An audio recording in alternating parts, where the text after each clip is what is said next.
చేసుకుంటున్నా. ఎమ్మిగా బజ్జీలు చేసుకొని తింటూ ఉంటుందండి. వర్షానికి సూపర్ ఉంటుంది కదండి. ఇప్పుడు చూడండి, నేను ఒక్కొక్క బజ్జీ నూనెలో వేస్తుంటాయి, పైకి తేలుతున్నాయండి. అలా తేలుతుంటే ఇలా నేను కలుపుతూ ఉన్నాను.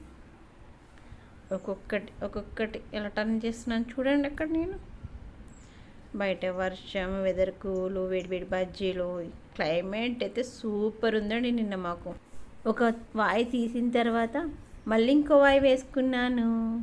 ఈ వాయి వేసుకున్న తర్వాత మళ్ళీ ఫస్ట్ వేసుకున్న వాయి, సెకండ్ వేసుకున్న వాయి ఉన్నాయి కదండి బజ్జీలు, అవి రెండు కలిపి మళ్ళీ నేను ఆయిల్లో మళ్ళీ మంచిగా డీప్ ఫ్రై చేసుకున్నాను.